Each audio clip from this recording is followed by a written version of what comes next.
entrevista de actualidad, Panamá Hoy. Presentada por Farmacias Arrocha, algo nuevo para ti. Bien, estamos de vuelta con más a esta hora y me da mucho gusto compartir nuestra siguiente conversación junto a la directora del Instituto Nacional de la Mujer, Nelis Herrera, con quien hay muchos temas interesantes que abordar. Licenciada Herrera, como siempre es un gusto poder sostener esta conversación con usted. Y antes de cualquier cosa, buenos días y bienvenida. Buenos días a toda la audiencia y a ti, Ricardo. Gracias por esta invitación.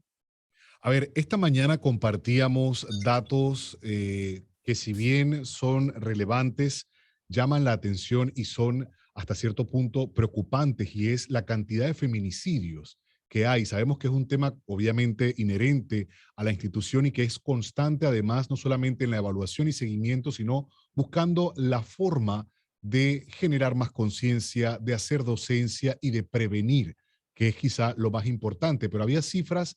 Por ejemplo, estoy buscando nuevamente el reporte que hablaba de, en comparación al año pasado, cómo se ha incrementado o se ha mantenido más bien al alza las cifras de feminicidios en el país. Sí, mira, en el caso de los femicidios, podría decirte que no hay ningún estudio a nivel de la región latinoamericana ni a nivel mundial que nos pueda arrojar el impacto de la pandemia, específicamente de la pandemia, porque nosotros no podemos negar que existió una pandemia, que estamos saliendo de ella, el impacto de esa pandemia, el impacto del encerramiento, vimos cómo aumentaron incluso los suicidios, pero hablando específicamente en el tema de violencia contra la mujer, hemos visto que a pesar de los sendos esfuerzos que se han hecho durante los últimos años, y cuando hablo de los últimos años quisiera también involucrar la última década, no solamente los esfuerzos del actual gobierno nacional en materia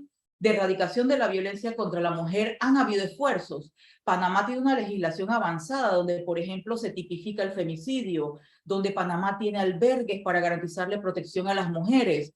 Y cada día tratamos de lograr una mayor sensibilización.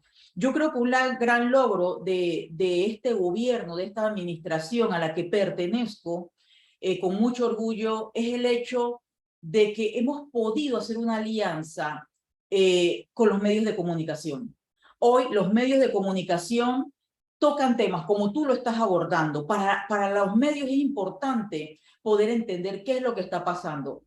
Nosotros en ese sentido tenemos un trabajo con el Ministerio de Educación y es aquí donde nosotros vemos las brechas que encontramos o los obstáculos que encontramos. Por ejemplo, desde 1999 tenían que estar creadas en las oficinas de la mujer en cada institución, que son las oficinas que se encargan de crear políticas para la erradicación de la violencia y para el empoderamiento de la mujer.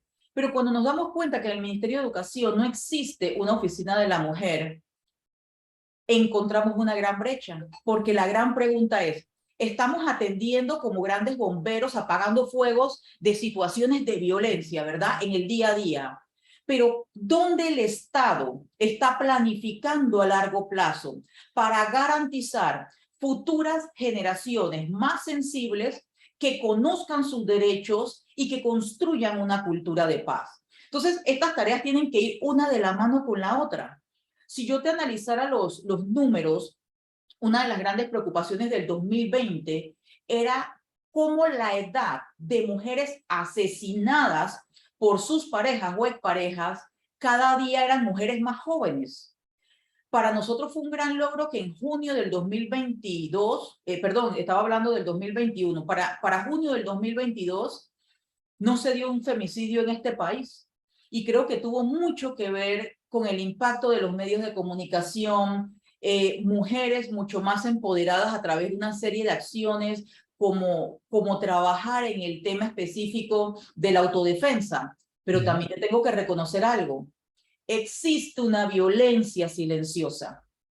Esa mujer que no se atreve a denunciar, esa mujer que su vida está en riesgo, esa mujer que no solamente vive una violencia psicológica y económica, sino que vive la violencia física al más alto nivel y por vergüenza con su familia, con sus compañeros de trabajo, con sus amistades, se niega a reconocer que es víctima de violencia. Porque dentro del ciclo de la violencia, uno de los temas más constantes, una barrera que enfrenta cualquier mujer víctima de violencia, es poderse mirar al espejo y reconocer cómo llega hasta aquí. Y yo le digo a cualquier mujer que nos esté escuchando en este momento que no es la única, que es el mismo ciclo de la violencia que vive cualquier mujer, pero la gran diferencia es que usted que me escucha está a tiempo de tomar el control de su vida, retomar ese control y entender y reconocer que la persona más valiosa en esa relación de pareja que usted tiene es usted. Y en este sentido, para eso está el Instituto Nacional de la Mujer, para colaborar, para apoyar, para orientarla y de manera gratuita poder orientarla legalmente sobre cuáles son sus derechos. Y en ese sentido hago también un alto para decirle a cualquier mujer migrante que crea que no tiene igualdad de derechos, que en este país, en Panamá, nuestro gobierno la reconoce a usted igual que a cualquier panameño nacido en este país y la vamos a proteger de su agresor. Importante ese aspecto y al margen de que se vaya avanzando con todos estos elementos, estos componentes dentro de esa conciencia que hay que crear, el papel importante también de las instancias, y de eso hemos tenido oportunidad de hablar anteriormente, licenciada Herrera, y es las instancias, por ejemplo, de la policía, centros médicos y demás, cuando esta mujer llega, después de que logra superar todos esos temores, toda esa vulneración que siente ella ante el problema que está viviendo y se encuentre con alguien que con empatía la reciba, que entienda que lo que está planteando ella es un problema del cual está desesperada por salir, no que está aburrida en casa y va únicamente a pues inventarse una situación. Mira, Ricardo, yo creo que tú has dado en un punto clave y es esa empatía de la que tú hablas del funcionario, de todos los operadores de justicia, pero muy especialmente de aquellas personas que están en la primera línea de atención. Y en ese sentido yo quiero decirte algo. Nos falta también mucho por hacer, pero en estos momentos como gobierno nacional nosotros estamos trabajando con la Policía Nacional, que está creando un diplomado especializado, porque la Policía Nacional tiene una unidad especializada para atender a las víctimas. Quiere decir que cuando una persona llama y dice, hay una urgencia, hay una mujer que está siendo violentada, o alguien llama y necesito ayuda, mi vida está en peligro, y es una mujer, se le envía a estas unidades. Pero ¿qué hacemos si estas unidades no están especializadas para poder tener la empatía de la que tú muy bien hablas, Ricardo? Entonces estamos con la Policía Nacional, se ha diseñado todo un diplomado que se corrió la fecha, va a iniciar en agosto, debía haber iniciado el 21 de julio, pero va a iniciar en agosto, con las oficinas, perdón, con todos los jefes de salas de urgencia del MINSA. El día de mañana teníamos una capacitación programada. ¿Por qué? Porque existe algo llamado el formulario de sospecha de violencia, que no lo están llenando. Y ese formulario podría salvarle la vida a una mujer que llegue en un momento dado, que la enfermera o el doctor, la doctora que le atienda puede identificar que esa mujer es víctima de violencia. Falta empatía de la sociedad. Falta empatía por quienes tenemos la obligación como servidores públicos de ser más sensibles frente a estos temas. Pero también te tengo que reconocer algo. Falta empatía porque a ti, a mí y a todos los que nos escuchan nos han formado en un mundo violento, donde la violencia se ha normalizado, donde el machismo es normal. Se ha romantizado incluso.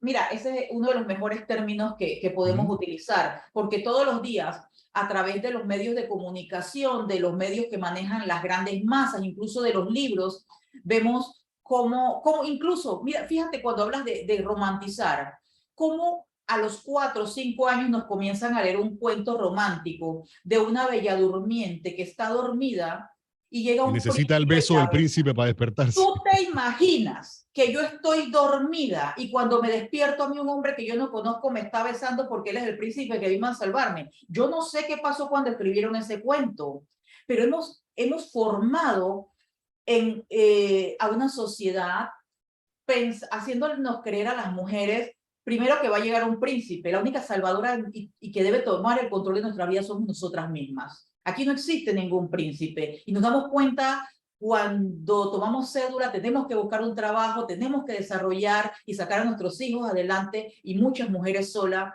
que ese cuento del príncipe azul no existe. Pero además esta romantización es parte de la formación dentro de la sociedad, ¿no? Llega este hombre que es dueño de una mujer que esté indefensa. No sabíamos si esa mujer que él vio ahí estaba dormida porque contaba una leyenda, porque tenía un alucinógeno. No, no, no. Lo que han construido en nuestra mente es que cualquier hombre puede llegar y besarnos. Yo le pregunto a cualquiera de las que nos escucha, cierre los ojos, acuéstese en su oficina y cuando usted se despierta siente que un hombre la está besando, ¿usted qué haría? Tome el control de su vida. Esa es la gran diferencia. Y en este sentido es donde también hay que reconocer que no es que unas personas quieran o no ser machistas, es que no nos han enseñado a ser distintos. Y nos falta formación en esta materia. Y en este sentido, y hablando de formación, yo tengo que contarte cosas buenas, además de todo lo que estamos haciendo en poder trabajar en el empoderamiento de las mujeres y en ser esa mano amiga y aliada de como el Gobierno Nacional desde el Instituto Nacional de la Mujer. Y es que no solamente vemos temas de violencia, no solamente vemos el tema de las autonomías físicas, sino también el tema de la autonomía económica, porque el 93% de las mujeres se mantienen dentro de una relación cuando son víctimas de violencia por esa dependencia económica. ¿Dónde voy a vivir? ¿Qué voy a comer? ¿Cómo cubro todos los gastos? Y la mayoría de las veces encontramos situaciones en esta misma sociedad que ha normalizado la violencia, donde hace miles, cientos y décadas las mujeres no éramos ni siquiera sujetas a poder trabajar. Y desconstruir ese proceso y que se entienda que tenemos igualdad de derechos, cómo pasa cuando sufrimos discriminación dentro de un espacio laboral, sufrimos acoso. ¿Y por qué hablo de discriminación y acoso? Y fíjate que no estoy yendo puntualmente a ese acoso sexual que sufrimos mayormente las mujeres. Hablo de la discriminación, y cuando hablo de discriminación hablo del proceso incluso para accesar a un trabajo. Yo no sé ustedes, pero yo considero que la mayoría de la ciudadanía ha vivido lo que es la discriminación cuando vas a buscar un trabajo.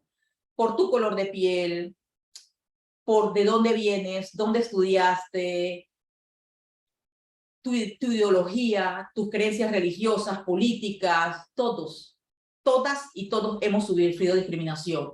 Pero cuando hablamos de las mujeres, ¿a cuántas de las que nos escuchan no le han preguntado si tiene hijos, cuántos hijos tiene, si piensa tener más, si está embarazada, le piden una prueba de embarazo? Eso es discriminación. Entonces, Y está establecido, ¿eh? Está establecido y tiene incluso, o sea, es un rigor que cumplir en la mujer. Y en el tema de Panamá nosotros hemos logrado avances y el señor presidente Laurentino Cortizo en el año 2021, el 8 de marzo, firmó una ley que obliga a todos los empleadores de la empresa pública y privada a darle permiso a las mujeres que estén en un proceso como víctimas de violencia o en trámites, por ejemplo, por pensiones alimenticias. ¿Por qué esto es importante? Porque la mayoría de las mujeres que se atreven a romper el ciclo de la violencia y que se atreven a denunciar, tienden a abandonar el proceso o a desistir de la denuncia. ¿Por qué? Porque no obtienen el permiso de los jefes. Y en este sentido, el señor presidente firmó la ley 202 el 8 de marzo del 2021, donde hace de obligatoriedad los permisos. Yo quiero que cualquier mujer que no sepa que esto es obligación, hay una ley, la ley 202 del 8 de marzo del 2021, firmada por el señor presidente de la República, Cortizo, donde se obliga a todo empleador, público o privado, a darle los permisos necesarios. En este sentido, el día de ayer, en tercer debate, se aprobó también en la Asamblea de Diputados el convenio 190 de la OIT, de la Organización Internacional del Trabajo. Y ustedes dirán, bueno, ¿y de qué habla este convenio? Exactamente. Panamá es el segundo país de Centroamérica en firmar este convenio, es el séptimo de Latinoamérica y es el número 20 del mundo en firmar este convenio. Un convenio que busca que las empresas puedan crear protocolos para erradicar la violencia y el acoso laboral, porque fíjate, tenemos un reglamento que nos permite en gran medida sancionar a un subalterno. Pero la gran pregunta es, y cuando yo estoy consciente que estoy siendo víctima de acoso, que no se me respetan mis derechos. Y que, ojo, licenciada, disculpe que le interrumpa ahí, pero entender también que acoso no es únicamente el sexual, ese que busca transgredir o pasar el límite entre un poder jerárquico y el subalterno, sino también esa carga de trabajo excesiva, esa persecución que se da incluso en el propio ambiente de trabajo. Mira, Ricardo, me encanta, así como tal cual lo has dicho. Y pasa algo, soy mujer, tengo niños y tengo que pedir un permiso y me siento que tengo que trabajar 20 horas más. Cuando nosotros vemos en las instituciones, incluso pongo como ejemplo esta institución, ¿quiénes se quedan después de las 4 de la tarde? Porque entienden que la carga laboral es muy fuerte y en el tema de las empresas públicas es muy distinto a las privadas. Hay un tema de carga laboral muy fuerte y cuando tú miras el entorno, el 95%, o sea, de 10 personas que diariamente se quedan a sacar trabajo, 9 son mujeres. 9 son mujeres. No estoy hablando de algunas empresas donde hay personal de seguridad. No. Personal que se queda a producir. ¿Por qué? Porque hay un sentido de compromiso totalmente. Y que después tienen que ir a la casa también a atender a la familia en muchas ocasiones. Es la segunda carga laboral, que es esa Claro. por la que no nos pagan, que no se cuantifica en el Producto Interno Bruto de cualquier país, pero que seguimos produciendo. Y entonces es ahí donde también estamos trabajando desde el Instituto Nacional de la Mujer, capacitando constantemente a las empresas sobre esto llamado nuevas masculinidades. ¿Y qué es nuevas masculinidades? No es solamente el derecho de los hombres a abrazar a un hijo, a besar a su papá y a su mamá, que es algo de lo que han estado coartados los hombres históricamente. Ese histórico, los hombres no lloran, te comportas como una niña. A ver, ¿y cómo es que se comportan las niñas? ¿Y cómo se tienen que comportar los niños? Claro. De la misma manera en que no le permites a un niño abrazar un muñeco, una muñeca, lo alejas de una efectiva paternidad cuando sea adulto.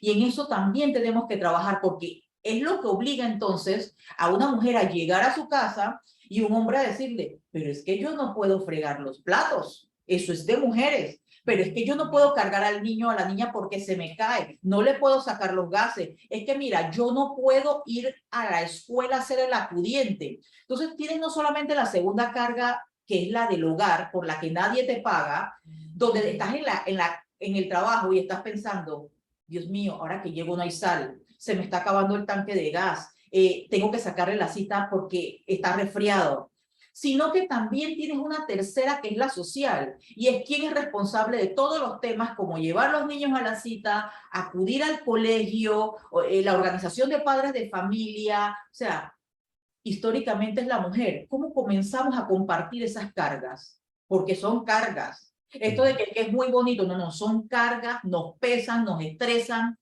y las mujeres tenemos una salud deteriorada de manera muy diferente a los hombres, no por nuestra alimentación, sino por la afectación psicológica y la carga emocional de tener que cargar con todas estas responsabilidades.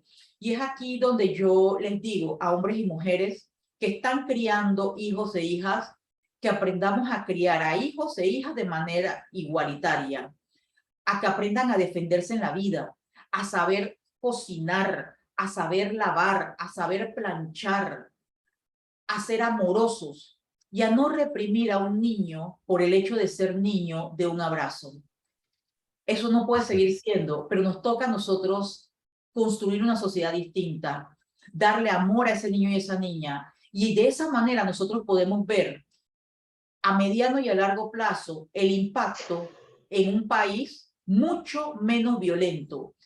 Yo te voy a decir algo, Ricardo, yo creo que todas las personas de la región que dirigimos institutos o ministerios de la mujer, cual sea el caso, aspiramos a que algún día no tengan que existir instituciones que luchen por los derechos, por el reconocimiento de los derechos humanos de las mujeres, y que la sociedad los entienda como normales, se apropie de ellos, y no tengamos que estar todos los días teniendo que explicar por qué la mujer es sujeta de derecho.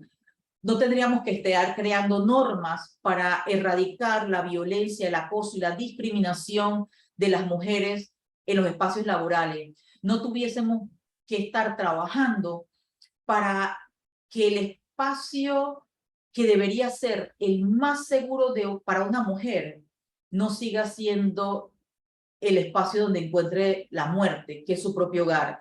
Porque si algo tenemos que reconocer es que en Panamá hay una forma muy distinta en que se da la violencia. Cuando nosotros vemos las noticias y los países de la región, donde se habla, por ejemplo, en México, que encontraron una fosa común, donde habían 25 cuerpos de mujeres enterradas que nadie sabe quiénes son. Esa no es la realidad del femicidio en Panamá. La realidad de los femicidios en Panamá es que están siendo asesinadas por personas a las que conocen, por personas en las que confiaron. Las que confiaron, así es. Y el lugar más peligroso para una mujer víctima de violencia es su propio hogar. Y por eso, nuevamente, hago un llamado, no solamente a las mujeres víctimas de violencia, uno, a toda amiga, amigo, familiar, que no tenga la respuesta para una amiga que le diga, soy víctima de violencia. No respondamos como, hay gente que la está pasando peor que tú, no te preocupes, él va a cambiar. No, señora, él no va a cambiar, porque usted no es terapeuta ni psiquiatra para cambiarlo a él. Busque apoyo, porque nosotros estamos para salvarle la vida a usted, porque su vida nos interesa. Y nosotros estamos aquí en el Instituto Nacional de la Mujer para brindarle orientación psicológica, social y jurídica totalmente gratuita. Y a toda aquella amiga o amigo que no sepa qué responderle, dígale, está el Instituto Nacional de la Mujer, vamos a buscar en el Instagram, en las redes sociales, el número. Establecer ese contacto, definitivamente. Así es. Aquí yo está quería consultar, acompañar. Quería antes de que el tiempo, ya que nos está venciendo el tiempo, este proyecto de ley que se aprueba, el 672, es el relacionado directamente con el convenio 190. Sí, mira, algo que tengo que reconocer y que me alegra muchísimo. El convenio 190 se aprueba, Panamá lo aprueba en el 2019 en la OIT, ¿sí? Es un marco jurídico internacional donde muy bien por los países que habían logrado avances, sin embargo hay países que están muy atrasados en el reconocimiento de estos derechos. Panamá ya tiene algunos avances, sin embargo nos falta todavía mucho por hacer. Este convenio 190 se trabajó en Panamá, lo trabajamos todo este año 2022 con mesas técnicas, con la Asamblea de Diputados.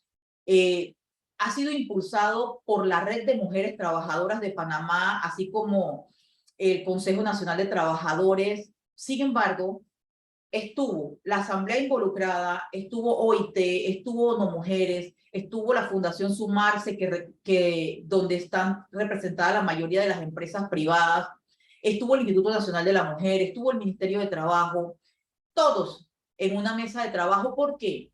Porque este convenio podía ratificarse de manera total o parcial. Quiere decir que el país podía decir, mira, vamos a tener una reserva. Frente a este artículo nos puede afectar a nuestra legislación panameña y no lo vamos a reconocer.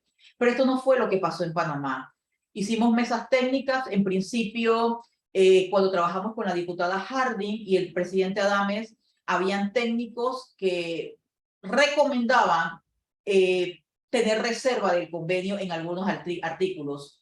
Trabajamos a profundidad, hubo expertos en legislación que nos acompañaron y pudimos realmente avanzar y el convenio fue reconocido y aprobado tal cual se trabajó en su momento en el 2019 en la OIT, bajo las mismas condiciones, no hubo ningún nivel de excepción.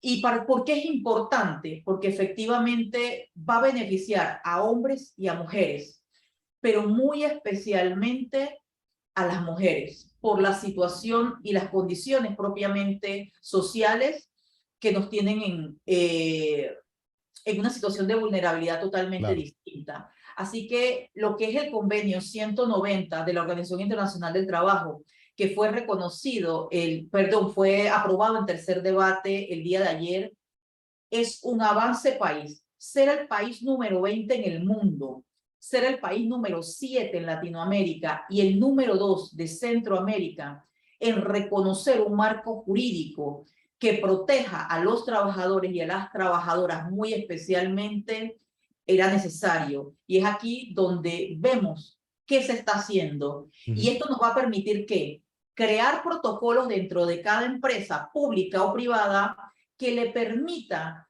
a los trabajadores su protección. Al no existir un marco jurídico, no podemos crear protocolos. ¿En base a qué? Si no existe una tipificación ni una norma donde se hable de sanciones ni de ordenamientos, hoy ya va a existir. Y por esto yo creo que es uno de los más grandes avances históricos.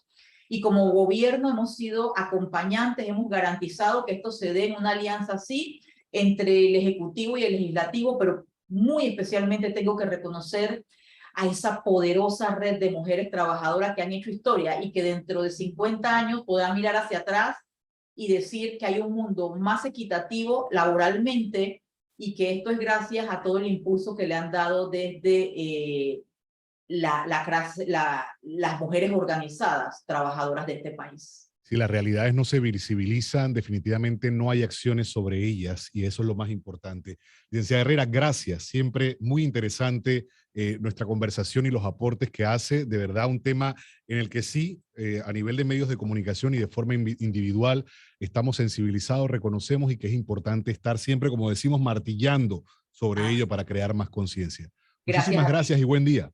Gracias a ti y saludos a toda la audiencia. Bendiciones para todos. Saludos, Panamá. Vamos a avanzar siendo las 7:54 minutos de la mañana.